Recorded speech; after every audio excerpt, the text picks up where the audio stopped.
ध्यान मूलम गुरु मूर्ति पूजा मूलम गुरुपदम।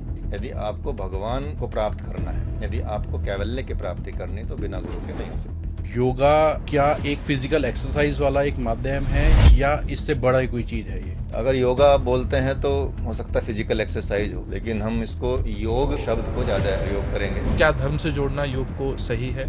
देखिए, योग तो पहली बात तो कोई धर्म नहीं है, किसी धर्म विशेष का नहीं है। ये एक कह सकते हैं कि मानवता है, मानव की जीवन शैली है। किसी को अपनी योग की जर्नी स्टार्ट करनी है, क्या इसके लिए कोई पर्टिकुलर एज भी है? और किसी को ये जर्नी स्टार्ट करनी है तो वो कैसे स्टार्ट करे अपने घर से? फिजिकली एज मानी जाए तो वो तो वैसे 10-12 साल से बच्चों को करा सकते हैं। अदरवाइज योग का जीवन में आना पूर्व जन्म का संस्कार होता है। नए लोग जो योग को अपना रहे हैं, बियर पी के योगा कर रहे हैं, ऐसे भी लोग हैं। इस तरह के लोगों के लिए आपका क्या मैसेज है और क्यों ऐसा प्रचलन? वो भोग करते हैं, योग नहीं करते, और भोग और योग का कोई संबंध नहीं है। तो वो संसार अलग है और योग का संसार अलग है। हमारे शास्त्रों के अंदर योग भी है और ब्रह्मचर्य, जिसके अंदर आपने बोला कि ब्रह्मचर्य का पालन भी करना। ब्रह्मचर्य।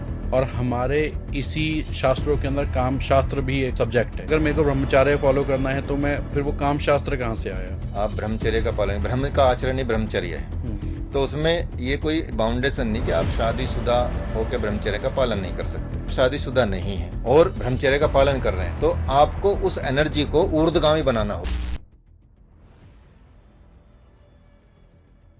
नमस्कार दोस्तों, स्वागत है आपका the Yogesh and Pranav show के एक नए एपिसोड में। नमस्कार दोस्तों, आज हमारे बीच में हैं डॉक्टर प्रदीप योगी जी, और जो कि जानवी आयुर्वेद एंड योग सेंटर के प्रिंसिपल हैं। आज का जो पॉडकास्ट होने वाला है वो बहुत ही इंटरेस्टिंग होने वाला है। हम बहुत सारे आपके छोटे छोटे क्वेश्चंस उठाने वाले हैं इस शो में। सो स्वागत है सर आपका। नमस्कार, प्रणाम। और कैसे हैं प्रणव? बहुत बढ़िया सर। योगेश? बहुत बहुत अच्छे सर, बहुत आप दोनों का तो नाम ही ईश्वर के साथ जुड़ा हुआ है और ईश्वर स्वरूप ही है जी। प्रणव, तस्य वाचक प्रणवा, ओम को कहा जाता है, ईश्वर का नाम है। और योगेश तो योगेश्वर श्री कृष्ण थे ही। आज आपने नाम का मैं मीनिंग असली अलग कुछ समझ रहा था और शुरुआत में ही आपने नाम का एक जो मीनिंग दिया है, ये मेरे लिए बड़ा नहीं, ईश्वर का ही नाम है जी। प्रणव। जी लिखा जाता शास्त्र में तस्य वाचक प्रणव। जी।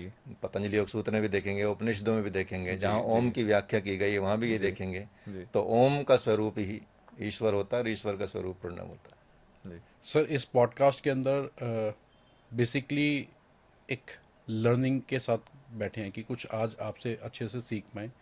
और बेसिक सबसे पहला क्वेश्चन योग के साथ में ना यही आता है कि योगा क्या एक फिजिकल एक्सरसाइज वाला एक माध्यम है या इससे बड़ा ही कोई चीज़ है ये? अगर योगा बोलते हैं तो हो सकता है फिजिकल एक्सरसाइज हो, लेकिन हम इसको योग शब्द को ज़्यादा यूज करेंगे, प्रयोग करेंगे, क्योंकि वास्तव में योग ही शब्द है। रियल में योगा कोई शब्द नहीं है।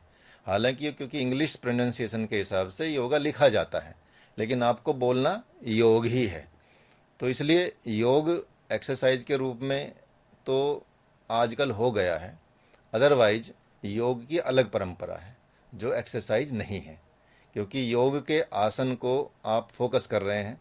और आसन में भी आसन उसको बोलते हैं जो आप आत्मा और परमात्मा की पहचान कर पाएँ और उसको एक कर पाएँ, उसके पर्दे को हटा पाएँ, वहाँ आसन की परंपरा शुरू होती है।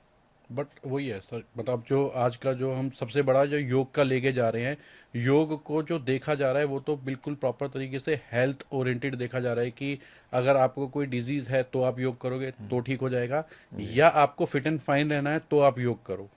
तो आप मुझे बताइए, योग की शुरुआत कब हुई? आज यही जानेंगे सर इस पॉडकास्ट के अंदर हम लोग। कुछ आइडिया बता सकते हैं कब हुई? सर, अभी अगर देखा जाए जो आपको बुलाने से पहले या हम लोगों ने जो पढ़ा तो बोला तो ये जाता है कि योग की जो शुरुआत है आज से 5-6 साल पहले, जब आयुर्वेद की स्टार्ट हुआ उसी समय पे योग का कुछ नहीं, start ऐसा हुआ। नहीं है। भगवत गीता में आप पढ़ेंगे, चैप्टर 4 में भगवान ने कहा है कि ये योग मैंने सृष्टि के प्रारंभ में सूर्य को दिया। सूर्य के बाद इक्ष्वाकु को, मनु को और बाकी फिर सूर्यवंशियों को, ऐसे गया। तो मतलब सृष्टि के प्रारंभ में ही भगवान ने योग दे दिया। अर्थात आपको क्या करना है, क्या नहीं करना है, कैसे जीवन जीना है, भगवान ने शुरू में ही बता दिया। तो योग जब सृष्टि के प्रारंभ में दिया, चलो उसको भी छोड़ दीजिए। सतयुग में योग था नहीं था? होना चाहिए अगर भगवान ने दिया है तो। सतयुग में सब योगी थे, बड़े ऋषि थे, मुनि हाँ, थे, हाँ, तो योग तो बिल्कुल, था ही ना बिल्कुल योग निश्चित तो रूप था, से। बिल्कुल था, बिल्कुल। ठीक है, तो उस वक्त कौन से ओबेसिटी थी, किसको कैंसर होते थे, किसको डायबिटीज होती थी, हाँ। किसको ब्लड प्रेशर होता था, ऐसी बीमारी तो था ही नहीं, फिर भी योग था। तो योग को ये समझ लेना कि योग बीमारियों के लिए है, योग बीमारियों के लिए नहीं है। योग अपने कल्याण के लिए है। अपना कल्याण क्या है? कैवल्य की प्राप्ति, मोक्ष की प्राप्ति। ये तो मील के पत्थर हैं जो रास्ते में अपने आप आते जाएंगे। जैसे आप दिल्ली से हरिद्वार गए, हरिद्वार रास्ते में आपको मेरठ का भी पत्थर मिलेगा, मुजफ्फरनगर का मिलेगा, ऋषिकेश का मिलेगा, जब जब मिलेगा रास्ते मिलेंगे। बिल्कुल लेकिन क्या है कि जैसे आप योग पे चलेंगे तो ये बीमारियां तो अपने आप ही स्वतः ही समाप्त हो जाएंगी। उसके लिए अलग से योग करने की आवश्यकता नहीं पड़ेगी। लेकिन यदि योग कर रहे हैं तब, अब क्योंकि ये मार्केट में ये ट्रेंड चल गया है कि हेल्थ के लिए योग होता है, तो हेल्थ के लिए भी होता है। बिल्कुल वो सर। तो क्योंकि सारी चीज़ें उसमें समाहित हैं इसमें सर इसलिए। जो योग का सबसे बड़ा, अगर हम लोग ये बोले, योग का जो उजागर हुआ या योग जो बहुत अच्छे तरीके से लोगों ने जाना, वो बाबा रामदेव के थ्रू एक तरीके से बोला जाए तो उसकी मार्केटिंग अगर देखी जाए तो सबसे ज़्यादा जो करी है वो बाबा रामदेव जी ने करी है। तभी से लोगों को, और उन्होंने भी जो इसको मार्केट किया है या जो उन्होंने उसको बताया है वो हेल्थ से रिलेटेड ही बताया है। हाँ। कारण क्या है? क्योंकि भारतवर्ष में हेल्थ बहुत खराब हो गई।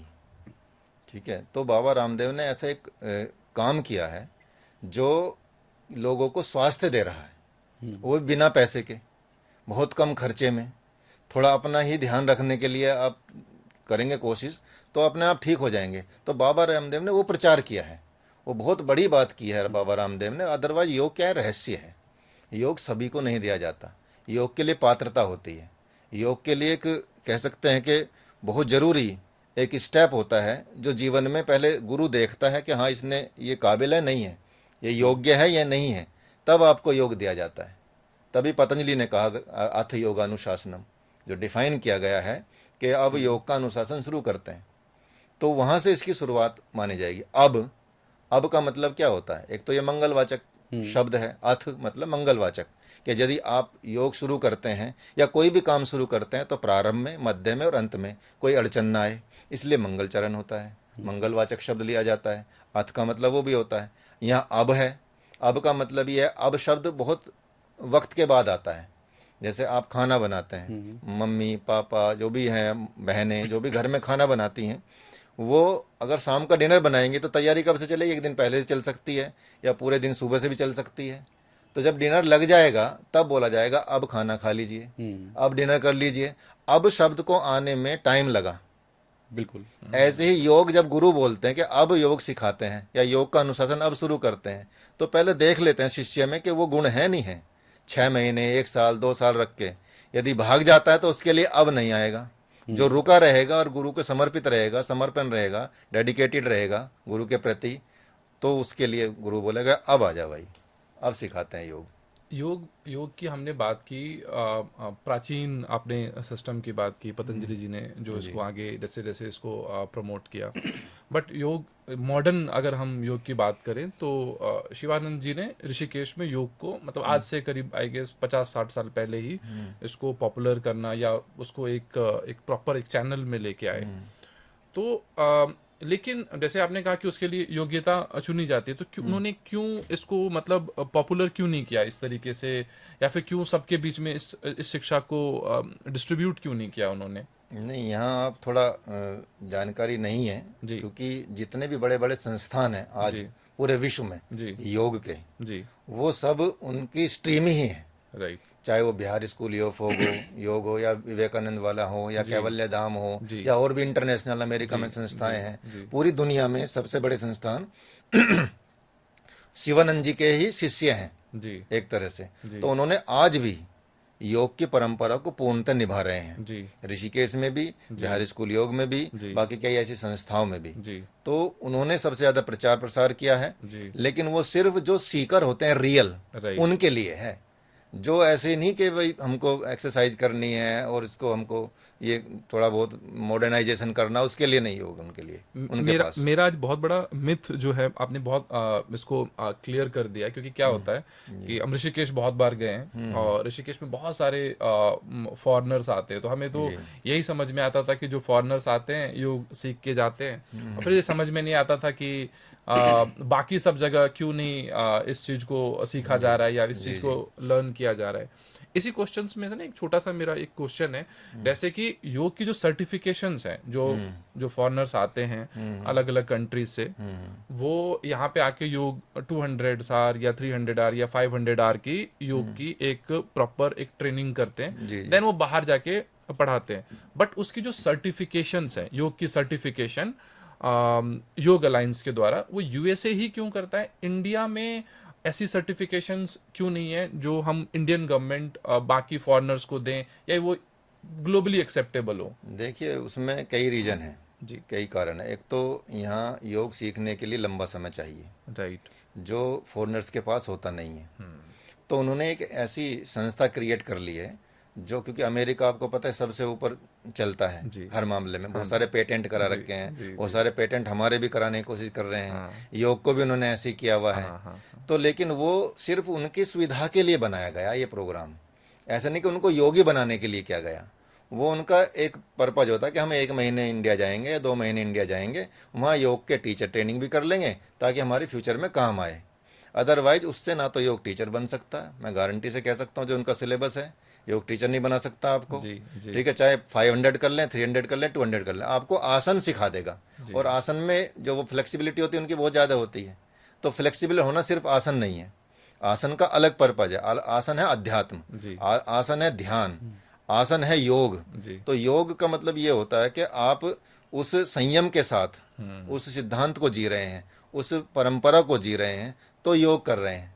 तो वो ऐसा नहीं है, इसलिए उसको टीचर ट्रेनिंग कोर्स के नाम से बेच देते हैं। तो वो चलता है पूरे इंटरनेशनल में। लेकिन भारत में, जैसे आपने कहा कि भारत में क्या सर्टिफिकेट नहीं है, आप भारत के एक जब योग डे शुरू हुआ, इंटरनेशनल योग डे, जी। उसके बाद से ही एक आयुष मिनिस्ट्री ने, गवर्नमेंट ऑफ इंडिया ने एक सर्टिफिकेट लॉन्च किया जिसको वाईसीबी बोलते हैं, योगा सर्टिफिकेशन बोर्ड। उसका आप सिलेबस ही देख लेंगे तो आपको आभास हो जाएगा कि ये सिलेबस कितने साल में कंप्लीट होगा। 1 साल तो मिनिमम उसको पढ़ने में लगेगा आपको, जी। तब आप उसको पार कर पाएंगे, उसको पास कर पाएंगे। और वो सर्टिफिकेट इंटरनेशनल ही चलता है पूरे ऑल ओवर द वर्ल्ड। ठीक है, लेकिन वो ऐसा नहीं कि 2 घंटे कर लिया, 3 घंटे कर लिया। उसके लिए टॉप के सिलेबस के लिए भी 1600 घंटे का पहले आपको योग किया होना चाहिए, तभी एलिजिबिलिटी बनती है। जी। अदरवाइज जो एमए क्या होते हैं, योग से आचार्य किए हुए होते हैं, योगाचार्य होते हैं, उनके लिए वो किसी भी लेवल पे जा सकते हैं, क्योंकि उसमें 6, 7, 8 लेवल का सर्टिफिकेशन मिलता है। ये है। सर एक चीज़ जिसमें मेरे को ये समझ में आती है, जब हम लोग जैसे आज बच्चा अगर 12th के बाद कोई कैरियर बनाना चाह रहा है, तो वो ज़्यादातर जाना चाह रहा है मैं इंजीनियरिंग कर लूँगा, मैं डॉक्टर बन जाऊँगा। योग के अंदर क्या हमारे इस तरीके की अर्निंग या इस तरीके का कोई Career कैरियर नहीं opportunity। है, अब कैरियर जी। अपॉर्चुनिटी कम है कि लोग इस तरह डाइवर्ट नहीं हो रहे हैं, या आज की डेट में लोग ज़्यादा डाइवर्ट हो रहे हैं अब? नहीं, आजकल तो बहुत ज़्यादा डाइवर्ट भी हो रहे हैं और कैरियर अपॉर्चुनिटीज़ भी बहुत हैं। लेकिन कारण क्या हो गया, एक मार्केट बन गई है। लगभग ये मान के चलिए कि मैंने डेटा पढ़ा था, मतलब कन्फ्यूजन है थोड़ा सा, लेकिन 27,000 करोड़ इस तरह का एक लेवल पहुंच गया है। और आगे आने वाले टाइम में लगभग 50,000 करोड़ तक भी इसका बिजनेस पहुंच सकता है। तो एक बिजनेस बन गया है, योगा एजुकेशन भी एक बिजनेस बन गया है। तो लोग इसके लिए अट्रैक्ट हो रहे हैं। और केवल ये नहीं सिर्फ योग सिखाना, योग के सारी बहुत सारी चीज़ें उसमें ऐड हो गई हैं, जैसे फूड हो गया, डाइट हो गई, ठीक है, प्रोडक्ट्स हो गए योग के, और अन्य आयुर्वेद को साथ जोड़ दिया गया है, अलग अलग थेरेपी डेवलप कर दी गई हैं। तो इस तरह से बहुत सारी स्ट्रीम निकल गई हैं। तो बहुत सारी अपॉर्चुनिटीज़ हैं, गवर्नमेंट में भी, नॉन गवर्नमेंट में भी, और इंटरनेशनल है। क्योंकि हर व्यक्ति आज बीमार है, हर व्यक्ति को योग चाहिए कायदे से। सिर्फ योग करना शुरू कर दे, उसकी बीमारियां खत्म हो जाती हैं। तो असली में अगर देखा जाए जी। तो सही मायने में तो योग का जो एक्चुअल डेफिनेशन है वही खो दिया। अगेन वहीं से शुरू हो रहा है कि योग सिर्फ और सिर्फ हेल्थ रिलेटेड बन के रह गया है। मगर आपने जैसे बताया योग सिर्फ हेल्थ नहीं है, तो उससे कहीं ज़्यादा ऊपर है। हाँ बिल्कुल, क्योंकि योग को जब बात की जाती है तो योग के लिए 3 शब्द बहुत मुख्य रूप से प्रयोग किए जाते हैं, जिसमें होता है युज समाधो, युज संयमने और युजिर योगे। तो युज समाधो मतलब योग समाधि है, समाधि को लेवल तक पहुंचने का नाम योग है। युज संयमने मन का संयम करना योग है। और युजिर योगे आत्मा का परमात्मा से मिलन जो डिफाइन किया जाता है वो योग है। तो आत्मा का परमात्मा का मिलन भी हम थोड़ा इसको डिफरेंटली लेते हैं। कारण क्या है कि आत्मा परमात्मा से वैसे तो कभी अलग होती नहीं है, क्योंकि भगवत गीता में भगवान ने कहा नैनम छिदन्ति शस्त्राणि नैनम दहति पावका। तो उस बारे में जब कहा कि जब इसको कोई काट नहीं सकता, इसको अलग नहीं कर सकता, तो हम मिलेंगे कैसे?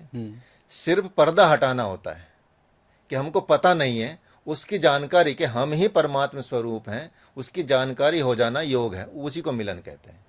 बाकी ऐसा नहीं कि दो चीजें मिलेंगी, वो पहले से ही एक है।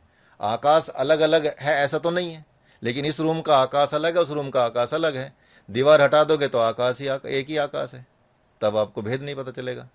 तो सिर्फ इतना ही अंतर है कि बस पर्दा हटाना है और हम एक हैं, एक वो आभास कर लेना। एक हमेशा से ना सर, आत्मा का परमात्मा से मिलन हमेशा से एक ऐसा फीचर या एक ऐसी चीज सोची गई है कि जैसे ना एक एक बड़ी एनर्जी है जिसके अंदर हमारे को जाके मिलना है, ये एक आत्मा का परमात्मा से मिलन है। हाँ, कुछ ऐसा ही ये वो अलग अलग थ्योरीज हैं, जैसे अद्वैतवाद में और द्वैतवाद, इसको द्वैतवाद कह सकते हैं, डुअल सिस्टम।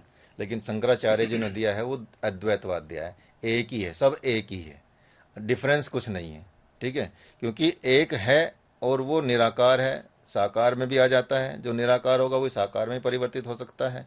तो इसलिए वो एक ही माना जाता है, अलग कोई चीज़ नहीं है। जैसे कि मैंने आकाश का एग्जाम्पल दिया, ये तो जबकि प्रकृति का तत्व है आकाश, और वो तो चेतन है, तो वो तो सब में एक ही विद्यमान है। जैसे एक बार मान लिया मंडन मिश्र थे और शंकराचार्य थे, उनका शास्त्रार्थ हो रहा था, तो उन्होंने बताया कि आप जब गर्भ में आते हैं तो क्या कहा जाता है कि पिंड कहा जाता है, जब पैदा होते हैं तो शिशु कहा जाता है, जब बड़े होते हैं तो बालक कहा जाता है, जब और बड़े होते हैं तो फिर आपको मतलब युवा कहा जाता है, वयस्क कहा जाता है, फिर वृद्ध कहा जाता है। शादी होती है तो आप पति बनते हैं, और पुत्र होता है तो पिता बनते हैं, जब पैदा होते हैं तो आप बेटे बनते हैं। तो जब एक पिंड इतना कुछ हो सकता है, तो जो परमात्मा है, ब्रह्मांड है, जो पूरा परमात्मा है, जो सबका क्रिएटर है, तो वो क्यों नहीं हो सकता एक? तो ये वाली बात, तो इसलिए एक ही है। मेरा एक क्वेश्चन है, काफ़ी सारे लोग जो योग सीखने के लिए आपके पास आते हैं या फिर अलग अलग शिक्षकों के पास आते हैं, जी, कई बार लोग योग को धर्म से जोड़ने लग जाते हैं। बट आज के टाइम पे तो हम देख रहे हैं कि अलग अलग आप स्टूडेंट्स जो हमने आपके साथ में भी देखा है कि वो किसी भी धर्म से हो, वो हिंदू हो, मुस्लिम हो, ईसाई हो, सिख हो, तो वो लोग आपके पास आते हैं। तो जब वो योग करते हैं तो क्या किसी तरीके की अड़चन, क्योंकि कुछ प्रोनाउंसिएशन अगर हम स्पेसिफिकली बात करें तो जैसे मुस्लिम्स हैं तो ओम का प्रोनाउंसिएशन कई बार अवॉइड किया जाता है या वो लोग अवॉइड करते हैं। तो इसके पीछे क्या धर्म से जोड़ना योग को सही है? देखिए, योग तो पहली बात तो कोई धर्म नहीं है जी, किसी धर्म विशेष का नहीं है, ये एक कह सकते हैं कि मानवता है, जी, मानव की जीवन शैली है, पहली बात। दूसरा, जो ऐसा सोचते हैं वो लोग वो होते हैं, जैसे हमने जिम है, जिम में योग की क्लास भी होती है, राइट, तो उसमें सभी रिलीजन के लोग जाते हैं। अब उनको योग की क्लास फ्राइडे में करा रहे हैं आप सपोज, तो वहाँ आप उच्चारण कराएंगे, वो योग सीखने नहीं आ रहे हैं। लेकिन जो वास्तव में योग सीखने आता है उसको कोई अड़चन नहीं होती, क्योंकि वो काफ़ी चीज़ें जान चुका होता है योग के बारे में। जैसे हमारे पास ईरान तो पूरा मुस्लिम कंट्री है, जी, जी, हमारे पास 50-50 लोगों के ग्रुप आते हैं, वो हमारे साथ आके योग करते हैं, ओम का उच्चारण भी करते हैं, मंत्रों का उच्चारण भी करते हैं, यज्ञ भी करते हैं, प्रसाद भी पाते हैं, और सब सहज में होता है, कोई ऐसा कोई अड़चन नहीं होती। हमारे कई मित्र हैं जो योग शिक्षक हैं, बड़े बड़े, शिव तांडव तक उनको याद है। तो योग क्योंकि है ही नहीं किसी धर्म का, ना कोई धर्म विशेष का जिक्र होता है इसमें। अभी मेरे पास कई मतलब मुस्लिम कंट्रीज से मैसेज आए रमज़ान के टाइम पे कि हमको योग करना है, कि क्या हम कर सकते हैं? मैं कहा बिल्कुल कर सकते हैं। आप जब नमाज में बैठते हैं तो वज्रासन में बैठते हैं, तो वो भी एक आसन है आपके, उसमें कुछ और नाम होगा, क्योंकि भारत में जो पैदा हुआ है तो भारत की परंपरा से ही ऊपर जाएगा। बिल्कुल क्लियर है ना? बिल्कुल। अगर ये योग अरब में पैदा हुआ तो अरब की परंपरा से ऊपर जाता, फिर हम भी स्वीकार करते। तो इसमें कोई भेद की बात है नहीं, सबको कर ये सकते हैं। समझना, बेसिक समझना कि जिस मूल स्वरूप में हाँ कोई चीज आई है तो जी, उसको उस मूल स्वरूप में ही, बिल्कुल उसको धर्म से ना जोड़ा जाए। बिल्कुल। जैसे आयुर्वेद भारत में क्यों हुआ? क्योंकि भारत में वनस्पतियां बहुत हैं। आयुर्वेद कोई रेगिस्तान में बनेगा क्योंकि वहाँ औषधियाँ नहीं मिलेंगी।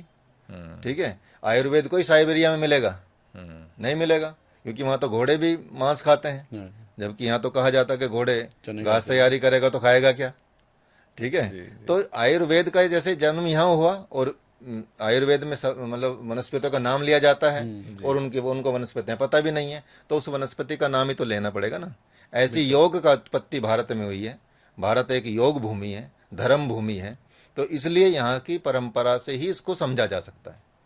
अच्छा, योग को क्या किसी स्पेसिफिक प्लेस से, क्योंकि आपने भारत एक पूरी तरीके से माना जाता है कि वो योग भूमि है, लेकिन लोग मानते हैं कि हरिद्वार और ऋषिकेश में ही जाके, बट कुछ लोग अभी रिसेंट के टाइम पे, जैसा कि आप ऋषिकेश से बहुत दिनों से जुड़े हुए हैं, देख रहे हैं कि बहुत सारे शिक्षक वहां पे पढ़ा तो रहे हैं, बट कई कई बार ऐसा देखने में भी आया कि मुझे पर्सनली लगा कि वो उतने एलिजिबल नहीं है जितना एक एलिजिबिलिटी का, जैसे आपने बताया ना कि 200 आर कर लेना या 300 आर कर लेना, 500 आर कर लेना, वो एक प्रॉपर एलिजिबिलिटी को प्रूव नहीं करता है।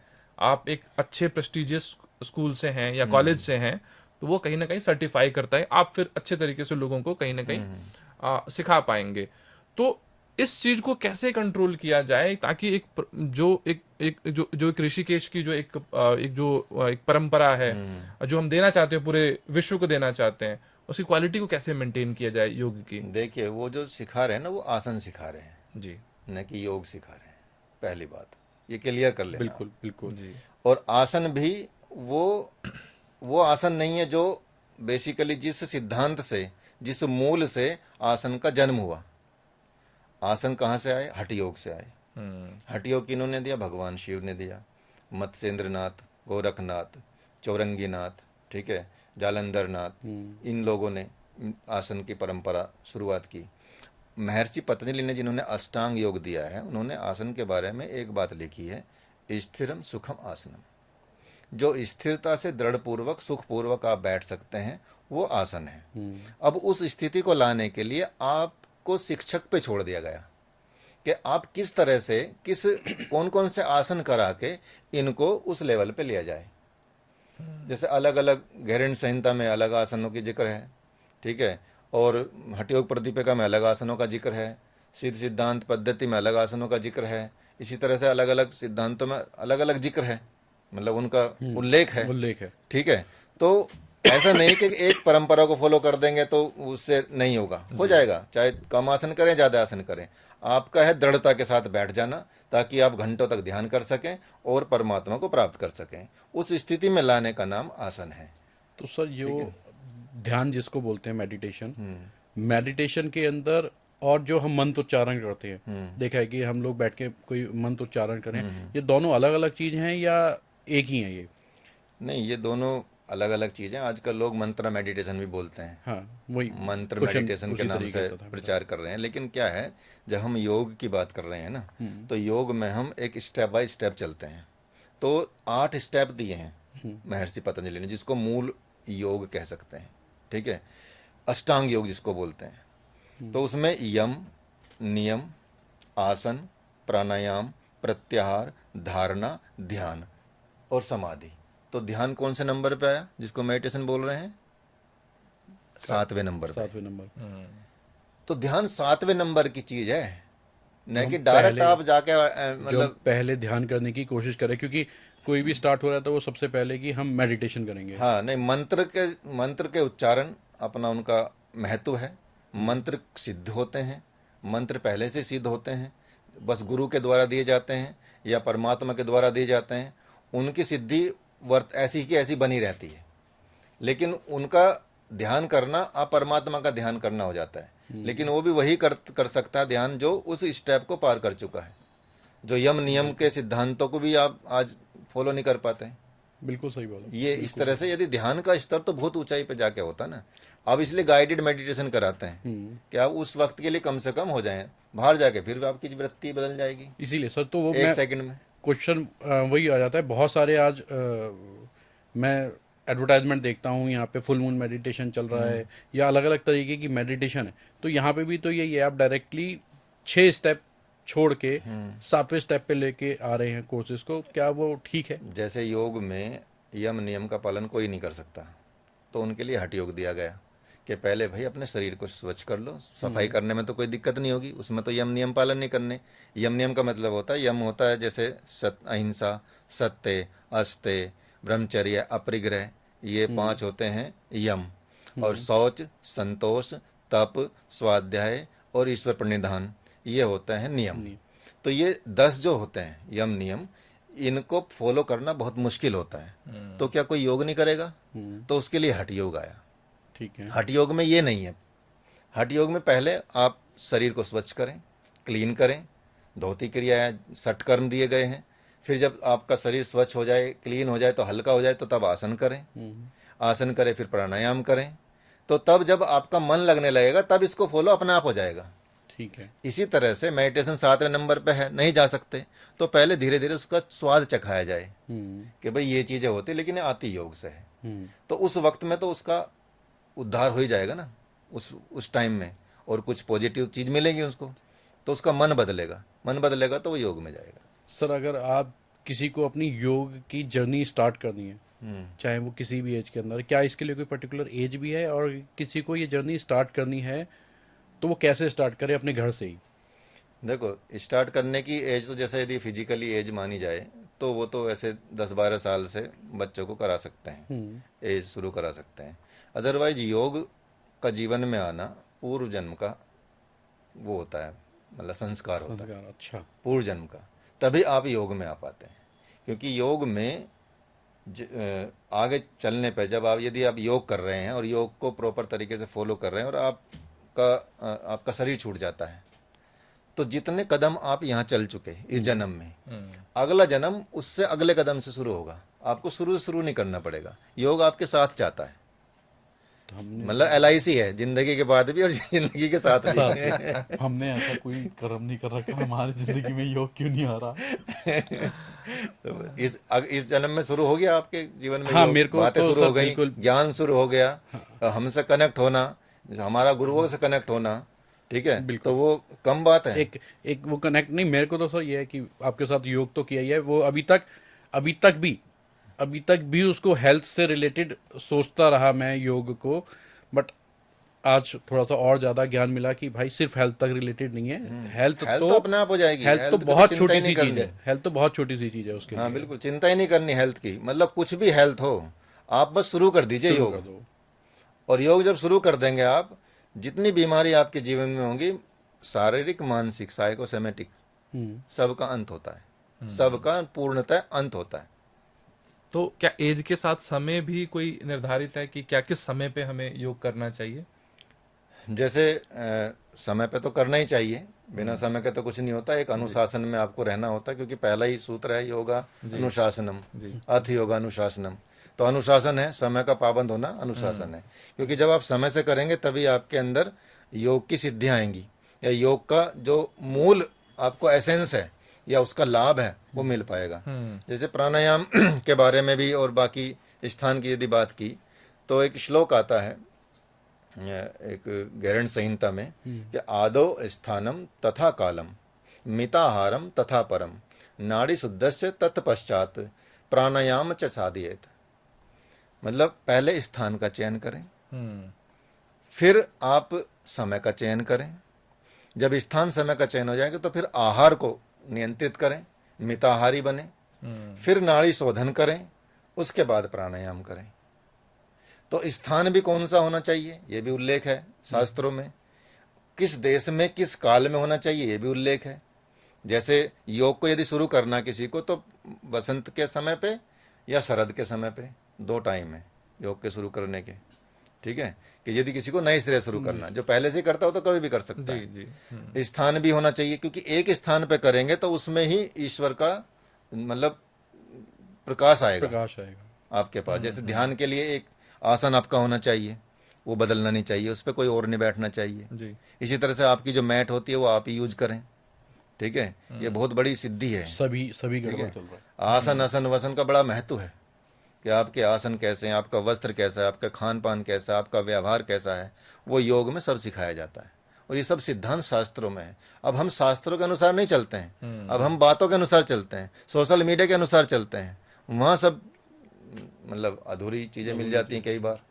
वो मतलब सुनने के बाद ही पता चला लाइफ में भी सब कुछ अलग है। आपकी आसन तक की अगर चीज़ों को हम लोग मैनेज कर रहे हैं, तो मैं तो अभी भी ये रॉन्ग प्रैक्टिस ही फॉलो कर रहा हूँ। मैं कभी कहीं पे भी ध्यान कर लेता हूँ। हाँ, नहीं, एक जगह एक करेंगे जगह तो में आपका बहुत जल्दी ध्यान लगने लगेगा। एक आपको कोना एक पकड़ लीजिए, कोना पकड़ना पड़ेगा। ठीक है। उसमें भी आज जब हम स्थान की बात की गई तो उसमें बताया गया, जैसे पहले तो योग कहाँ से शुरू हुआ। योग की जो परंपरा है वो तो प्राचीन ऋषि मुनियों के साथ की परंपरा है ना। और यहाँ शहरों की तो परंपरा है जी, नहीं, जी, जी। लेकिन अब तो हम शहरों में रहते हैं। फिर भी वहाँ जिक्र किया गया कि जमीन से थोड़ा ऊंचा स्थान हो, बहुत ज़्यादा ऊंचा भी ना हो, बहुत ज़्यादा नीचा भी ना हो, जमीन से हल्का सा ऊंचा हो, उठाओ 6 इंच 1 फीट के आसपास, और मिट्टी से लिपा हो, कीटाणु ना हो आसपास। जैसे पहले गोबर से, गाय के गोबर से मतलब पुताई होती थी, गोबरी बोलते थे जिसको, नाम ही गोबरी था, ठीक है। उसमें कीटाणु नहीं आते थे आसपास। पास में कोई जल हो, जल की धारा बह रही हो, गंगा किनारा हो या कोई नदी हो, या फिर आप पास में पानी रख लें। या आजकल तो बहुत इलेक्ट्रॉनिक इंस्ट्रूमेंट भी आ रहे, पानी बहते रहता है घर में, ठीक है, वो रखें। तो ऐसी जगह का चयन करें जहाँ आपको कोई डिस्टर्ब ना करे, एकांत में रहें, तो तब आप कर सकते हैं। फ़ोन को साइड रखें, दूसरे रूम में रख के आएँ, पास में रखें भी ना, ठीक है। वो तब आप ध्यान स्थिर होता चित्तवृत्ति के साथ, क्योंकि योग का मतलब है चित्तवृत्ति निरोध है, योगस्य चित्तवृत्ति निरोध। चित्त की वृत्ति का निरोध करेंगे तो आप अपने मूल स्वरूप में स्थापित हो सकते हैं। सर, प्राणायाम के बारे में भी थोड़ा सा और जानना चाहेंगे। प्राणायाम के अंदर भी अगर देखा जाता है तो वो 2-3 जो आसन हैं वो कर रहे हैं, या प्राणायाम भी इससे बड़ा है कुछ? ये प्राणायाम की बात करें ना। प्राणायाम, हाँ। हाँ, प्राणायाम तो अलग चीज़ है। आसन के बाद प्राणायाम का नंबर आता है बेसिकली। और प्राणायाम में जैसे मैंने ये श्लोक बताया आपको, नाड़ी शोधश्च नाड़ी शुद्धि तत्पश्चात प्राणायाम च साधयेत। मतलब नाड़ी शोधन पहले करें। हमारे अंदर 72,000 नाड़ियाँ हैं। भगवान शिव ने यही नाड़ियाँ 3.5 लाख गिनाई हैं, जो शरीर के अंदर भी हैं, शरीर के बाहर तक भी हैं। जैसे आपका ओरा होता है, तो उन सब में मल होता है। मतलब जीवन में कभी शुद्ध तो किया नहीं हमने, तो उन सब में मल रुका होता है एनर्जी वाइज, तो वो क्लीन करना होता है, पहले उसकी शुद्धि करनी होती है। जब वो शुद्ध हो जाएगा तो प्राणायाम का लाभ तब मिलेगा आपको, तब आप प्राणायाम कर सकते हैं। लेकिन नाड़ी शोधन को भी प्राणायाम बोला जाता है। बेसिकली वो नाड़ी शोधन की क्रिया है, जिसमें अनुलोम विलोम जो सबसे ज़्यादा पॉपुलर है, बाबा रामदेव ने किया, वो one of the part of नाड़ी शोधन। अनुलोम विलोम अलग से कोई प्राणायाम शास्त्रों में नहीं है, लेकिन वो क्योंकि नाड़ी शोधन का पार्ट है, इसलिए उसको, क्योंकि लोगों को नाड़ी शोधन बताएंगे तो समझ में नहीं आएगा, इसलिए बाबा रामदेव ने पॉपुलर करने के लिए, लोगों को थोड़ा लाभ तो मिले, तो अनुलोम विलोम सिखाया। तो वो इस तरह से यदि आप करेंगे तो बाकी प्राणायाम कैसे करना है, किस मौसम में करना है, जैसे आज का गर्मी है, आपको एसी की जरूरत पड़ती है, तो आप शीतकारी प्राणायाम करें, तो अच्छा। आप अंदर से ठंडे हो जाएंगे, कूल रहेंगे, ठीक है। आपको पसीना भी नहीं आएगा गर्मी में ज़्यादा, ठीक है। जितना माइंड चंचल रहेगा उतना पसीना भी आएगा, उतना कूल रहेंगे, ठीक है। तो ये रहता है। तो यदि आप मन से शांत रहेंगे तो आपके शरीर की जो क्रियाएं हैं वो भी शांत रहेंगी, तो आपको परेशानी नहीं होगी। हमने अभी तक जितना भी समझा है, योग करने के लिए मन का शांत रहना, वातावरण बहुत शुद्ध होना बहुत बहुत ज़रूरी है। बिल्कुल। बट इसके एक कुछ लोग, जो नए लोग जो योग को अपना रहे हैं, हम लोग इससे पहले थोड़ा सा डिस्कशन भी कर रहे थे कि बियर पी के योगा कर रहे हैं, ऐसे भी लोग हैं जो, और यूट्यूब पे जैसे आपने सोशल मीडिया की बात की, तो बहुत सारे ऐसे वीडियोस वायरल होते हैं, और फिर वही लोग फिर योग के बारे में बहुत सारी चीज़ें, इधर उधर की चीज़ें बताना शुरू कर देते हैं। तो इस तरह के लोगों के लिए आपका क्या मैसेज है, और क्यों ऐसा नहीं, वो प्रचलन? भोग करते हैं, योग नहीं करते, जी।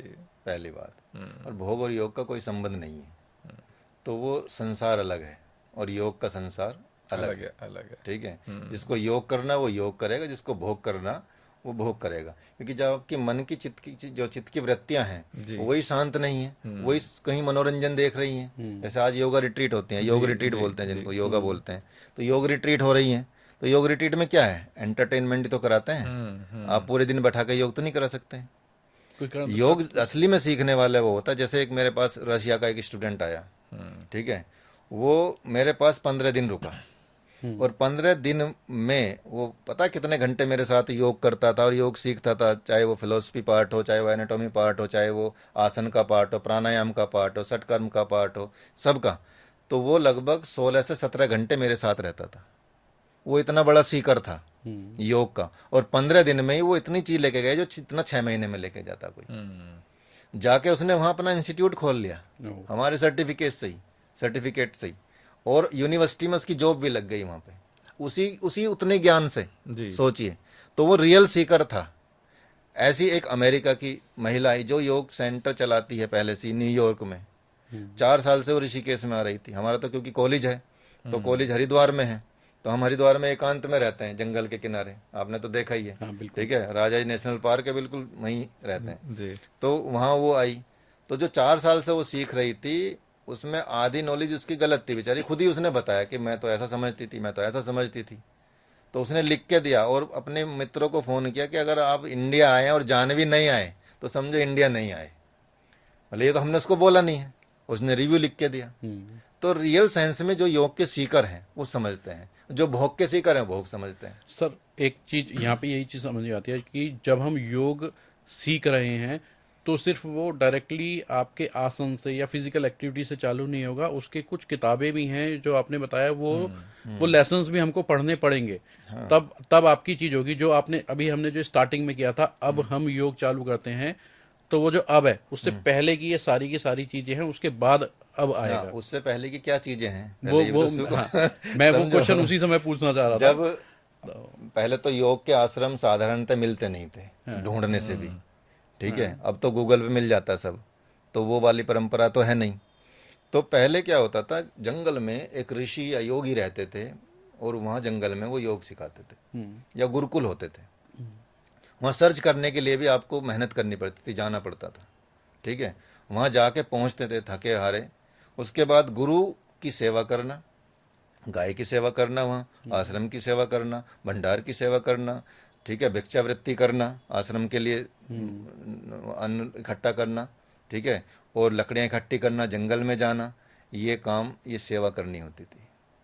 आज किसी को करा दो, तो कहेगा सिखा पैसे तो दे रहे देगा, भैया हम तो 2 लाख रुपए ले ले, लेकिन हमको ये मत करा। हाँ। लेकिन 2 लाख से वो योग नहीं आएगा जो उनको फ्री में आएगा, जो इस सेवा से आएगा। तो आधी ट्रेनिंग उनकी वहीं हो जाती थी।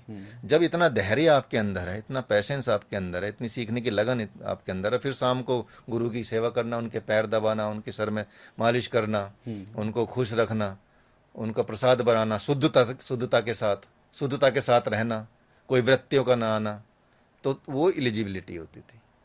आज नहीं है। लेकिन आज हम कराते हैं। जब हमारे योग के एमए के बच्चे आते हैं तो हम उनसे सफाई कराते हैं, उनसे मैट साफ कराते हैं, फर्श भी साफ कराते हैं, भोजन भी बनवाते हैं कि ये गुरुकुल परंपरा को थोड़ा तो निभाए। तो बड़े बच्चे खुश होकर करते हैं सारे काम। तो ये है असली लगन में। बनेगी। तो है सर, आप अगर उसमें भी देखेंगे कि मैंने शायद चाइना की पढ़ी थी या जापान की चीज़ पढ़ी थी। जापान के अंदर स्टूडेंट्स अपने फ्लोर को खुद ही साफ कर रहे हैं। छोटे छोटे बच्चों का भी बहुत सारा एक ऐसा वीडियो देखा है कि लोग प्रैक्टिस कर रहे हैं। बिल्कुल। तो वो कल्चर भी अपने आप के अंदर आज हमारे यहाँ पे जो हमारे को अपने बच्चों को पढ़ाना है वो एसी ही आप पानी नहीं ला सकता, पानी नहीं ला सकते। बिल्कुल सही बात। घर में आप किसी बच्चे को बोल दो पानी नहीं ला सकता कोई, और पानी भी लाएगा तो दूषित मन से लाएगा, जी, ठीक है, और वहाँ पानी की एनर्जी चेंज हो जाएगी। तो इस तरह से फर्क पड़ता है। तो वो चीज़ें अब नहीं है, उनके लिए योग होता है।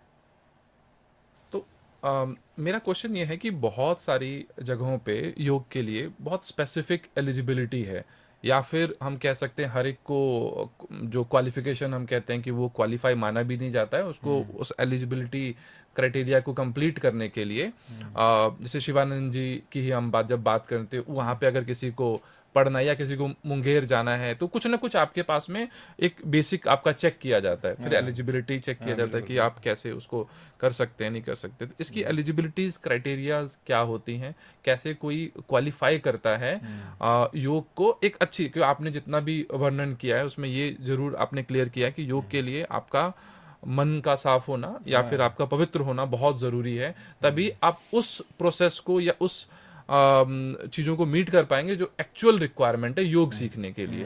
तो आपका क्या कहना है, कैसे हम एलिजिबल बने और कैसे हम कर सकते हैं, योग को सीख सकते हैं सही जगह पे, सही इंस्टीट्यूट में? जी देखो, योग की जो जैसे शिवानंद जी की आपने बात की, तो शिवानंद जी आज भी उसी परंपरा को फॉलो कर रहे हैं। हालांकि अभी वो 2-2 महीने के कोर्स भी चलाते हैं, जी लेकिन आप वहाँ जाके रह भी सकते हैं, लंबे समय तक भी रह सकते हैं। तो 2 महीने में भी उनकी एलिजिबिलिटी ये रहती है कि आपका वो इंटरव्यू लेते हैं, जो उनको रिक्वायरमेंट रहती है वो पूछते हैं, ठीक है, आप योग में क्यों आना चाहते हैं, क्या उद्देश्य है, ये बहुत सारे मीट करने पड़ते हैं। कहीं आप विचलित तो नहीं हो रहे पथ से, यहाँ योग सीखेंगे तो कहीं प्रमाद तो नहीं करेंगे, ठीक है। तो वो सारी एलिजिबिलिटी देखी जाती है, योग्यता देखी जाती है। उसके बाद भी वो पहले तो सबको सिखाते थे, मेल फीमेल इंडियन फॉरेनर्स को सबको सिखाते थे। लेकिन अभी जब उन्होंने जब देखा कि जहाँ फॉरेनर्स आने लगे हैं, मेल फीमेल आने लगे हैं, तो उनमें विचलन पैदा हो गया, प्रॉब्लम शुरू हो जाती है, ठीक है। तो उन्होंने सिर्फ कर दिया इंडियन मेल ओनली। तो वहाँ योग सिर्फ सीख सकता है, इंडियन मेल सीख सकते हैं। तो ऐसी कई संस्थाएं हो सकती हैं जो सिर्फ फीमेल को सिखाती हैं, क्योंकि योग की यदि रियल परंपरा को फॉलो कर रहे हैं तो आपको स्त्री को देखना भी नहीं है जब आप साधन काल में हैं, क्योंकि साधना काल में विचलित हो सकते हैं। जब आप लेवल प्राप्त कर लेंगे तब आप उनको प्रवचन भी दे सकते हैं, वो अलग बात हो जाती है, ठीक है। हमारे शास्त्रों के अंदर योग भी है और ब्रह्मचार्य, जिसके अंदर हमने आपने बोला कि ब्रह्मचार्य का पालन भी करना, ब्रह्मचर्य, हाँ। और हमारे इसी शास्त्रों के अंदर काम शास्त्र भी एक सब्जेक्ट है। तो ये दोनों एक अलग अलग एंगल पे हैं। अगर मेरे को ब्रह्मचार्य फॉलो करना है तो मैं फिर वो काम शास्त्र कहाँ से आया? नहीं, ब्रह्मचर्य काम शास्त्र का मतलब ये होता है, जैसे आप ब्रह्मचर्य का पालन, ब्रह्म का आचरण ही ब्रह्मचर्य है। तो उसमें ये कोई बाउंडेशन नहीं कि आप शादीशुदा होकर ब्रह्मचर्य का पालन नहीं कर सकते। पुराने जितने भी कुछ ऋषि मुनि रहे हैं, जैसे लाहिड़ी महर्षि भी रहे हैं, उनकी भी संतानें थी, ठीक है, और भी रहे हैं, जैसे मतलब परमहंस योगानंद जी भी रहे हैं, उनके पिता की वो 8 लगभग संतानें थी, ठीक है। तो जो इस परंपरा को फॉलो करते हैं ब्रह्मचर्य की, वो मतलब जो अपनी पत्नी होती है, धर्म पत्नी, उसको धर्म पत्नी बोला जाता है। धर्म साथ में जुड़ा है, पत्नी नहीं बोला जाता, केवल धर्म पत्नी बोला जाता है। तो धर्म साथ में है, तो धर्म के हिसाब से आचरण करना है, ठीक है। अर्थात आपको संतान प्राप्ति के लिए उनके साथ संयोग करना है, न कि कामुकतावश संयोग करना है, और फिर नॉर्मल रहना है, ठीक है। वो ब्रह्मचर्य है, उसमें ब्रह्मचर्य नहीं टूटता, ठीक है। लेकिन यदि आप शादीशुदा नहीं हैं और ब्रह्मचर्य का पालन कर रहे हैं, तो आपको उस एनर्जी को ऊर्ध्वगामी बनाना होगा। जब ऊर्ध्वगामी बनेगी तो वो ईश्वर को प्राप्त कराने के काबिल बन जाएंगे आप। अधोगामी ले जाएंगे तो आपका पतन हो जाएगा। तो इसलिए योग में कहा जाता है चित्त वृत्तियां, वृत्तियां पंचतैया क्लिष्टा क्लिष्टा। वृत्ति 5 प्रकार की होती हैं, उनमें से क्लिष्ट और अक्लिष्ट 2 तरह के भेद वाली होती हैं। एक क्लिष्ट जो वो होती हैं जो पतन करती हैं आपका, अक्लिष्ट वो होती हैं जो आपका उत्थान करती हैं, ऊर्ध्वगामी ले जाती हैं। तो ब्रह्मचर्य में भी सेम मैटर फॉलो है। यदि आप शादी होके भी और इधर उधर भटक रहे हैं तो ब्रह्मचर्य नहीं है। सिर्फ देखना भी ब्रह्मचर्य का पालन टूट जाएगा, सिर्फ देखना भी। तो हमारे शास्त्रों में सर ये काम शास्त्र हमारे शास्त्रों का है, ये हाँ, क्यों आया? शास्त्रार्थ में शास्त्रों में ही आता है, ये वात्स्यायन ने लिखा है, शास्त्रों में आता है। तो ये उस विधि को दर्शाता है कि आप, क्योंकि जब आप गर्भदान संस्कार करते हैं तो गर्भदान संस्कार के नियम में सिखाना तो पड़ेगा ना। अच्छा, हर चीज को सिखाना पड़ेगा, और हर चीज को सिखाने के लिए हमारे पास शास्त्र हैं। ऊट पटांग करेंगे, जैसे आपके पास मोबाइल आया या ये घड़ी आई, कुछ भी आई, एक बुकलेट आती है ना उसके साथ, क्या बोलते हैं उसको, मैनुअल बोलते हैं। तो मैनुअल के अकॉर्डिंग चलेंगे तो आप उस यंत्र को ज्यादा समय तक चला सकते हैं और सही चला सकते हैं। यदि मैनुअल नहीं होगा तो ऊट पटांग हरकत कर सकते हैं, जो आज हो रही है। मैनुअल को भूल गए हैं और सब वाहियात चीजें हो रही है। भगवत गीता मैनुअल है, वेद मैनुअल है, उपनिषद मैनुअल है, इसी तरह से काम सूत्र भी मैनुअल है। उसमें तो गुण बताए गए ना, स्त्रियों के गुण कितने हैं, पुरुषों के गुण कितने हैं। 73 से ज़्यादा पुरुषों के गुण बताए गए हैं उसमें, 63 से ज़्यादा स्त्रियों के गुण बताए गए हैं। सिर्फ उस चीज़ को नहीं फोकस करना ना, उसको जब आप अध्ययन करेंगे तो उसमें गुणों का उल्लेख होगा कि कैसे घर को सजाना है, चादर कैसे लगानी है, पाक कैसे करना, मतलब किचन रसोई में कैसे जाना है, ठीक है, किस तरह के नियमों का पालन करना, वो सब नियम कैसे सजना संवरना है, वो स्त्रियों के लिए बताए गए हैं। पुरुषों के लिए और ज़्यादा नियम बताए गए हैं। तो वो नियम तो नहीं है, सिर्फ एक चीज़ दिख रहा है। तो जब पढ़े ही नहीं है तो कैसे जानकारी होगी। जब हम स्त्रियों की बात कर रहे हैं तो दो कॉमन अवस्थाएं, एक तो काफ़ी बार गर्भवती महिलाओं का ये क्वेश्चन होता है, क्या उनके लिए योग करना सेफ है? तो इसका हाँ, देखो, गर्भवती महिलाओं के लिए एक टाइम निर्धारित किया गया है कि 3 महीने तक, फिर 3 महीने के बाद कौन से योग करने हैं, फिर जब डिलीवरी से पहले 1 महीने पहले बंद कर देना, फिर कौन से योग करने हैं, उनमें योग की परंपरा लिखी गई है। और गर्भवती महिलाओं के लिए अलग योग पैटर्न होता है, ठीक है, ताकि उनका पैल्विक खुले, ठीक है, बच्चे को ज़्यादा इफेक्ट ना पड़े। जैसे कपालभाति नहीं कर सकते, लेकिन अनुलोम विलोम कर सकते हैं, धीरे धीरे, स्लोली। इसी तरह के कोई लूजनिंग एक्सरसाइज कर सकते हैं, हाथ घुमाने के, आँख के, तो उसका फर्क बच्चे पे भी पड़ता है। सर मंत्रोच्चारण कर सकते हैं, ध्यान कर सकते हैं, ठीक है, ये सारे योग के वो सारी चीज़ें हैं और गर्भवती दूसरा महिला के इसी से रिलेटेड लिए। और स्वस्थ बच्चा पैदा होगा। जी, कॉमन एक प्रॉब्लम जैसे पीरियड्स के टाइम पे भी कई लोग बट बहुत लोगों को पेन होता है, तो क्या उनके लिए उससे पहले या कुछ ऐसा कुछ है जिसके थ्रू से वो अपने आप को प्रोटेक्ट कर सकते हैं? हाँ, पहले के लिए तो बहुत सारे योग हैं, मतलब यदि पेन ना हो उसके लिए बहुत सारे योग हैं, पैल्विक उसके लिए योग बहुत सारे योग हैं। जैसे तितली आसन भी है, बहुत इम्पोर्टेंट है, वो आप कर सकते हैं। पादुत्तानासन है, लेकिन पहले, उस वक्त नहीं। उस वक्त दर्द है तो फिर, क्योंकि दर्द को ख़त्म करना है। और बाहरी कुंभक, और आप यदि बाहरी कुंभक करेंगे तो महिलाओं के लिए, एब्डोमेन के लिए बहुत अच्छा रहता है, ठीक है। और प्राणायाम, जैसे कपाल भाती, हालांकि प्राणायाम नहीं है, षटकर्म में आता है, लेकिन कपाल भाती करेंगे तो पूरे ऑर्गन एक्टिव हो जाते हैं, जी, ठीक है। आपका एक क्रिया होती है जिसको आप नौली क्रिया बोलते हैं, उसको सीख लें तो उससे कर सकते हैं। अग्निसार क्रिया होती है, जी। उसको कर सकते हैं। तो इनसे पेट की बहुत सारी समस्याएं वैसी समाप्त हो जाती हैं। तो बाकी योग तो बहुत सारे हैं ही, जैसे सूर्य नमस्कार है, सिर्फ उतना भी कर लेंगे वो भी बहुत लाभ करेगा, बहुत ज़्यादा।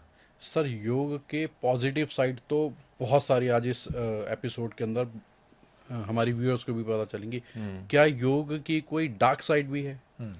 वैसे तो योग की वैसे तो कोई डार्क साइड नहीं है। हाँ, योगा की डार्क साइड हो सकती है।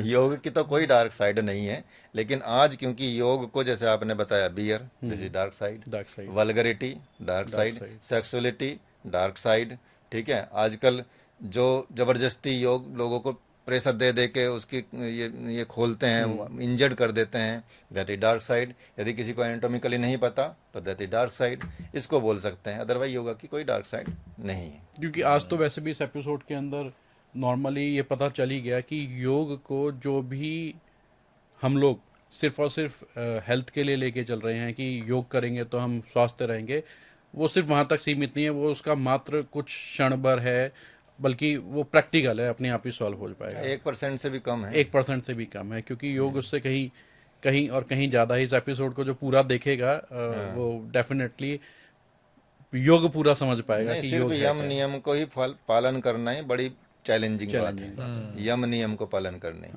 जैसे नियम में बताया मैंने आपको, शौच, तो पहले शुद्धता, पवित्रता, मनसा वाचा कर्मणा, वचन की भी शुद्धता, मन की भी शुद्धता, जी। ठीक है, वचन की भी शुद्धता, सबकी शुद्धता होनी चाहिए, शरीर की शुद्धता, बाहरी और आंतरिक दोनों शुद्धता होता है। क्योंकि लास्ट क्या है, ईश्वर प्रणिधान। ईश्वर के संग जाने के लिए आपके अंदर वो क्वालिटी होनी चाहिए, वो पवित्रता होनी चाहिए कि वो बहुत पवित्र हैं, ठीक है, वो सबसे ज़्यादा पवित्र हैं। उनके लिए आपको एलिजिबल होना पड़ेगा, तो पहले पवित्रता आनी चाहिए, ठीक है। उसके बाद आपको इतना सेटिस्फैक्शन होना चाहिए कि जो मैं कर रहा हूँ मैं संतुष्टि के साथ करूँगा, जो मेरे पास है उसका मुझे कोई मतलब ना तो मतलब ये रिग्रेट है ना कोई ग्रेटफुलनेस है, ठीक है। समत्व योग उच्चते पे उतरना पड़ेगा, ठीक है। तो वहाँ आप संतुष्ट रहेंगे, सेटिस्फाइड रहेंगे, जो आपके पास है उसमें पूर्णतः संतुष्ट रहेंगे।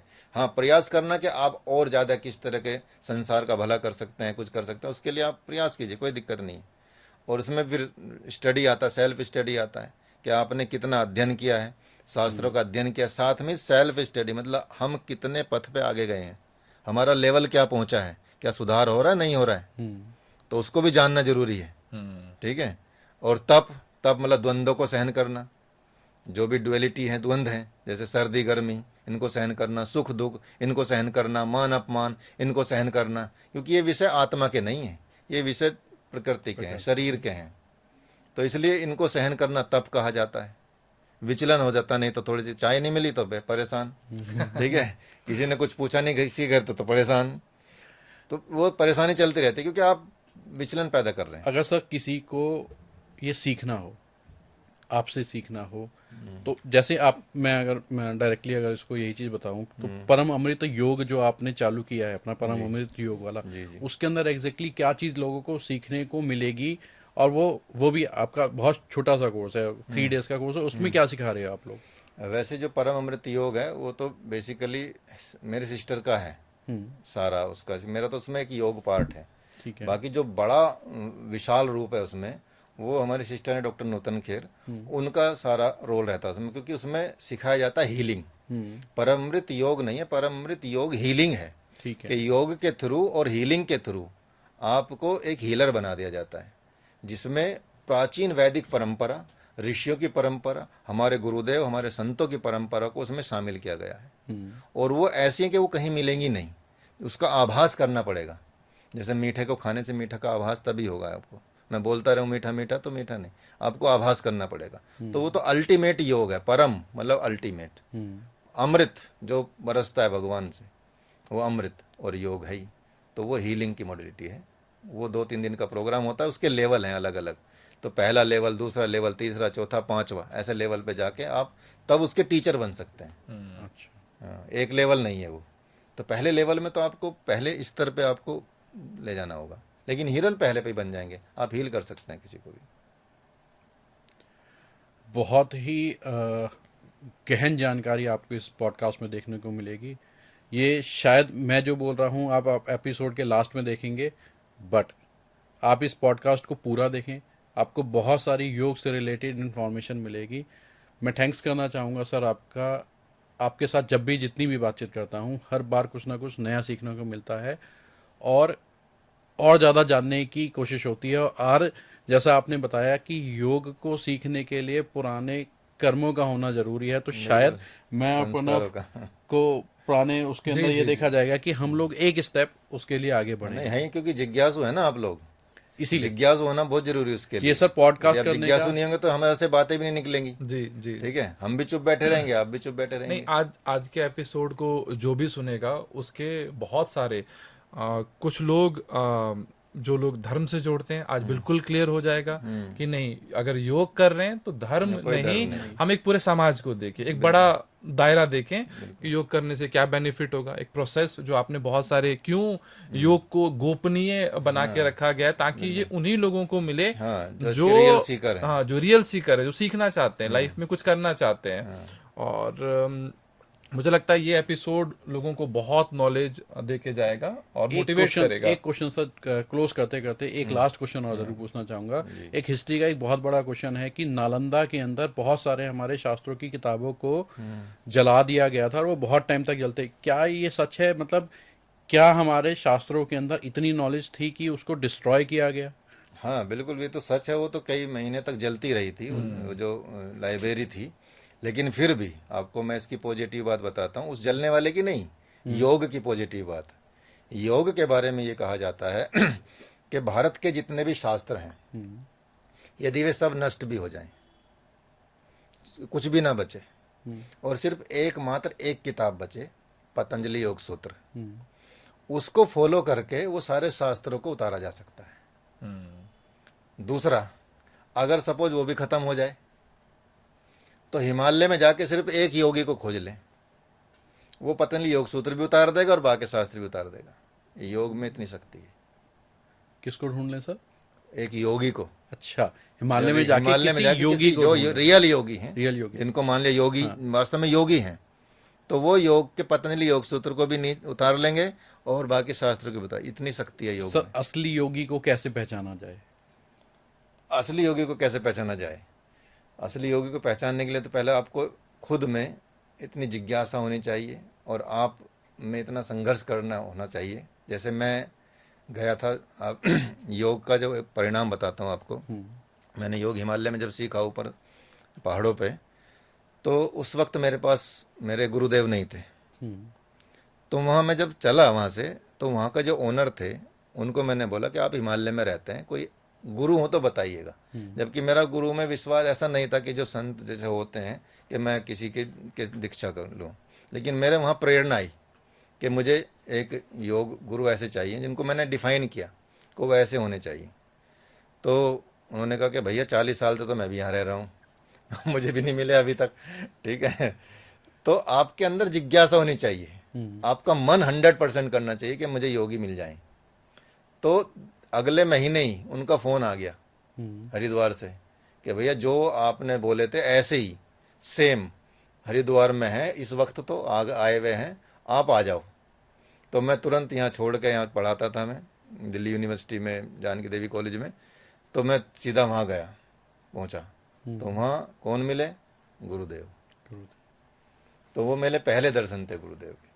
तो गुरुदेव मिलना वो योग के द्वारा निर्धारित हुआ। तो वो रियल गुरु हैं, गुरुदेव हैं जो अध्यात्म से भगवान के पास, भगवान का मतलब दर्शन करा सकते हैं। वो इतने, और उनके साथ जो संत हैं आपको पता ही है, आपको भी मिले, मेरे को भी देखिए आपको भी मिले जी। और आपको पता ही है क्या उनका मतलब स्वरूप है और क्या स्थिति है। तो असली योगी को ढूंढने के लिए आपके अंदर असली योगी की खोज के लिए मन होना चाहिए, तो वो आपको कहीं भी मिल जाएंगे। सर अभी आपने बताया गुरु, गुरु की महत्वता क्या है हमारे जीवन में, और गुरु क्यों धारण करना चाहिए हमारे को, और गुरु मंत्र की भी, गुरु मंत्र की भी। गुरु मंत्र की महत्व हमारे क्या है हमारी लाइफ में? देखिए, ध्यान मूलम गुरु मूर्ति, पूजा मूलम गुरु पदम, मंत्र मूलम गुरु वाक्यम, मोक्ष मूलम गुरु कृपा। ठीक है, गुरु मंत्र, पहली बात तो गुरु ही, जैसे कहा जाता है ना, गुरु गोविंदो खड़े काको लागो पाओ, बलिहारी गुरु आपने गोविंदो बताओ। तो गुरु ही भगवान तक ले जाने का मार्ग बताते हैं। पहली बात, यदि आपको भगवान को प्राप्त करना है, यदि आपको कैवल्य की प्राप्ति करनी है, तो बिना गुरु के नहीं हो सकती। जैसे भाई साहब भी एक गाने में गाते हैं कि लाल पड़ा बाजार में, इस तरह का कुछ है, उसमें नुगरे ठोकर मारे सुगरों ने ले उठाए। तो जो नुगरे होते हैं वो तो ठोकर मारेंगे, उनको पता नहीं है, और जो सगुरे होते हैं, जिनके गुरु होते हैं, उनको जानकारी होती है। तो पहले तो अध्यात्म की जानकारी के लिए गुरु बहुत ज़रूरी है, अध्यात्म को प्राप्त करने के लिए गुरु बहुत ज़रूरी है। दूसरा, मंत्र की यदि हम बात करें तो एक स्वामी राम थे, वो कई बार आपने सुना भी होगा। तो वो खोजते खोजते अपने गुरु के पास गए, तो भूखे प्यासे थे। तो गुरु ने बोला कि तुम दूर से आए हो? कि गुरुदेव हाँ बहुत दूर से आया हूँ, कि थक गया हूँ, भूख भी लग रही है। कि भूख लग रही है, कि जाओ वो मधुमक्खी का छत्ता है और उसको अपना उसका शहद निकाल के पी लो, कि ये मंत्र दे रहा हूँ, बोलते बोलते चले जाना, वो हट जाएंगे और पी लेना। वो गए मंत्र बोलते हुए, मधुमक्खी साइड हो गई, उन्होंने शहद पी लिया। बड़े खुश हुए कि यार मंत्र मिल गया तो बढ़िया बात हो गई। तो कुछ समय बाद उनके पास भी कोई ऐसे ही आया, जब तक वो, तो उसने थके हारे थे वो भी, कि भाई तू ऐसा कर, तुझे भूख लग रही होगी। उनका हाँ, तो अपने चमकाने के कि जा ये मंत्र पढ़ता पढ़ता चला जा और अपना शहद पी लेना। वो गया मंत्र पढ़ता पढ़ता, और उसको मक्खियों ने, मधुमक्खी ने खा लिया। तो वो गुरु के द्वारा दिया गया मंत्र था, और वो उनके गुरु नहीं थे, वो गुरु का मंत्र नहीं था। तो मंत्र की यहाँ मतलब वो हो जाती है कि भाई आपको जो गुरु के द्वारा मंत्र क्या दिया जाता है, वो संपूर्ण ब्रह्मांड का मंत्र होता है, अपने आप बन जाता है। क्योंकि फिर आपको जो, अगर आप शिव पूजक हैं, चाहे आप दुर्गा पूजक हो, चाहे आप विष्णु पूजक हो, चाहे हनुमान पूजक हो, यदि गुरु ने मंत्र दे दिया तो सब उसी में समाहित हो जाएंगे। सबकी प्रार्थना, सबकी प्रेयर, सबका साधना उसी में हो जाएगी, उसी मंत्र में, एक में उतर आते हैं सब। तो गुरु मंत्र की ये महत्व है। और एक गुरु मंत्र, जैसे आपने कहा कि अगर मुझे मिला है तो मेरे लिए सिद्ध किया गया है, हाँ, तो मेरे तक ही होना चाहिए, मैं किसी और को नहीं दे सकता, हाँ, गुरु किसी और ही को दे नहीं सकते हो। हाँ, जब आप उस लेवल पे पहुंच जाएं तब आपको उनको कोई भी मंत्र दे सकते हैं। गुरु बनना पड़ेगा उसको, गुरुदेव। उसके लिए ठीक है? साधना करनी पड़ेगी। उसके लिए तो बहुत बड़े तप हैं। बहुत तप। ठीक है, इसलिए गुरु मंत्र का तो मंत्र, जो वाक्य निकला गुरु के द्वारा वही मंत्र हो जाता है। जी जी जी। ठीक है, तो गुरु मतलब मंत्र मूलम गुरु वाक्यम। तो जो मंत्र का जो मूल है गुरु के वाक्य में है, वो चाहे वो जो दे दे। सर मैंने प्रेमानंद महाराज जी का एक वीडियो भी देखा था, उसके अंदर ओम नमक शिवाय किसी ने बोला कि मैं ओम नमक शिवाय की चैंटिंग करता हूँ या मैं उसको लेता हूँ, तो उन्होंने बोला कि नहीं, ये तो आपका बीज मंत्र है या कुछ है, ये आप बिना गुरु प्राप्ति के ये वाला तो आप मंत्र नहीं कर सकते, ये तो आपको नेगेटिव रिजल्ट देगा। तो क्या मंत्रों का कोई उच्चारण नेगेटिव रिजल्ट भी दे देता है? हाँ, यदि बिना गुरु के किया जाए, जैसे गायत्री मंत्र है, बिना गुरु के नहीं कर सकते आप, गलत है। उसको पवित्रता के साथ करना होता है, बिना पवित्र हुए आपको नहीं उच्चारण करना चाहिए उसका। जबकि आप आपका अंदर शुद्धता ना हो, पवित्रता ना हो, तो ऐसा करता है। वो स्पेसिफिक बनाए गए हैं कि कौन से चैंट कर सकते हैं, कौन से नहीं कर सकते हैं। सब अनुशासित है ना, सब नियम से है, ठीक है। हर प्रकृति के हर सब चीज़ें नियम से हैं, ठीक है। तो वो भी प्रकृति की ही देन है, वो भी ईश्वर की ही देन है, तो वो सबके नियम है, वो सब शास्त्रों में है। तो हमको शास्त्रों के अनुसार चलना चाहिए, न कि किसी बातों के अनुसार। जैसे एक होता है शास्त्र मत, एक होता है लोक मत। लोक मत मतलब जो पब्लिक बोल रही है उसको मान सकते हैं तब तक जब तक आपके पास शास्त्र ना हो। शास्त्र ना हो, जब आपके पास शास्त्र मत मिल जाए तो फिर शास्त्र के अनुसार चले, और जब शास्त्र भी ना हो तो जब संत मिल जाए तो फिर संत मत चलता है, क्योंकि वो फिर संत मत सर्वोपरि हो जाता है। शास्त्र मत भी सर ये है कि अगर मैंने गूगल से कुछ पढ़ लिया तो पता चला मैंने किसी किताब से पढ़ा है, उसकी भी ऑथेंटिसिटी उतनी ज्यादा नहीं है। हाँ, वही तभी तो वहां पे वो है कि हाँ संत मत, तो वो जो संत मत यदि जैसे भगवत गीता का सबसे बढ़िया उदाहरण है यहाँ पे। हाँ, किसी भी शास्त्र में माँ बाप को मारना, रिश्तेदार को मारना वैलिड है? किसी भी शास्त्र में नहीं है ना, नहीं है। लेकिन भगवान वहाँ सदगुरु बने अर्जुन के। पहले बोल दिया उन्होंने कि मैं आपका शिष्य हूँ, आप मेरे गुरु हैं, आप बता दो, जो करना वो करूँगा, ठीक है। पहले सरेंडर हुए और उनको सदगुरु बनाया, ठीक है। सदगुरु बन के जो उन्होंने कहा, शास्त्रों के विरुद्ध कहा। पहले अध्याय में भगवान को अर्जुन ने बहुत तर्क दिए कि ये ऐसे हो जाएगा, ये ऐसा हो जाएगा, उस शास्त्र में ऐसे लिखा है, ये पथभ्रष्ट हो जाएंगी, सारी चीज़ें हो जाएंगी, वर्ण संकर पैदा हो जाएगा, ऐसा करेंगे तो ये हो जाएगा, मैं तो भीख मांग लूंगा लेकिन इनको नहीं मारूंगा। भगवान ने कहा तू पगलोट है, तेरे पास जितना ज्ञान है ना वो रख अपने पास, शास्त्रों का ज्ञान है तेरे पास, अब मेरा ज्ञान सुन। तो अपना मत दे के उन्होंने अपने पूरे खानदान को उसको मरवाया, ठीक है, और उसकी वैलिड, और उसको दोष नहीं लगने दिया। अर्जुन पे दोष नहीं है, अर्जुन को गलत नहीं माना जाता, जबकि उसने सबको मारा, उसने नहीं मारा।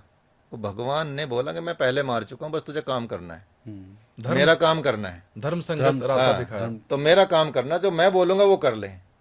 तो आप पे कर्मों का भी, जैसे हमारे गुरुदेव हैं, आप यहाँ बैठे हैं, तो आपसे यदि कोई यहाँ गलती भी होती है और गुरुदेव से पूछ के आप कर रहे हैं तो आप पे दोष नहीं आएगा, आपका कर्म लिप्त नहीं होंगे, क्योंकि आप तो अपनी मर्जी से कर ही नहीं रहे ना, वो उनकी मर्जी से कर रहे हो, और वो उनसे परे होते हैं, वो गुणातीत होते हैं, वो इन चीज़ों से पूरे कर्म विपाक से वो होते हैं, ऐसा होता है। तो अगर आज आपने ये पॉडकास्ट पूरा सुना होगा तो आज आपको बहुत सारी ऐसी जानकारी मिली होंगी जो मुझे लगता है कि आपको सोशल मीडिया पे तो नहीं मिलने वाला, क्योंकि प्रदीप जी से मिलना, ये अपने आप में पूरी तरीके से एकांत में रहते हैं। ये डिस्कशन बहुत ही इंसाइटफुल रहा, हमने बहुत सारी चीज़ें सीखी, योग के बारे में, धर्म के बारे में, गुरु मंत्र के बारे में, गुरु के बारे में। तो हम चाहते हैं कि आप इस एपिसोड को पूरा देखें, क्वेश्चंस अपने पूछें, और बहुत बहुत धन्यवाद, आपने इस पॉडकास्ट पे इतना इंसाइटफुल नॉलेज शेयर किया, हम हमारे ऑडियंस को दिया। Thank you so much. Thank you so much sir. जितना भी आपके साथ बातचीत करने का मिलता है, हमेशा हर ज्ञात, हर बार कुछ नई प्राप्ति होती है। थैंक यू, आपने अपना समय दिया। Hariom. Thank you so much. Hariom.